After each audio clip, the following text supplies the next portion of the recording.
Well, this came about at a very sensitive time because we're just in the middle of the Shura Council elections. The military is still in power, and there's really still a sense that the rule of law hasn't prevailed, and that a civilian government hasn't fully taken over yet, and so it's just a very sensitive time, and the police are very disrespected in general throughout Egypt. So it definitely has the potential to kind of boil into something even more. And a lot of the conflicts that have taken place in Cairo during the protests involved groups like this, ultra hardcore soccer fans, football fans, see, these guys are also very political, and they're very willing to be going on the streets to fight against the police, who they've long said were sort of their own opponents in sports as well. The same police officers were very harsh, treated them very harshly, and so, anyways, the whole situation has this potential to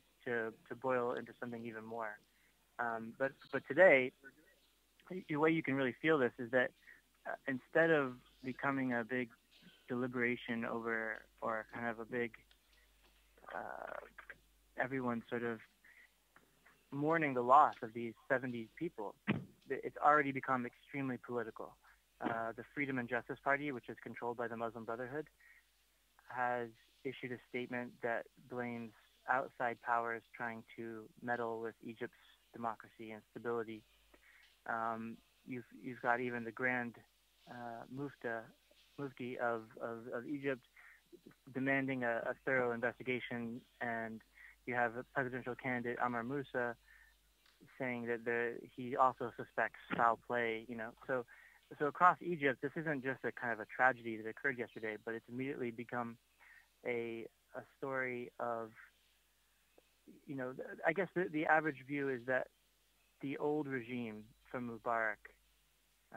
which still exists in Egypt and sort of the business community, some of the former members of the National Democratic Party are responsible for this, and that they purposely set in motion, a bunch of circumstances in this football match that allowed for this to happen. Most Egyptians will tell you that we have kind of a rough crowd sometimes at football games, but we never have what is basically looking like a massacre.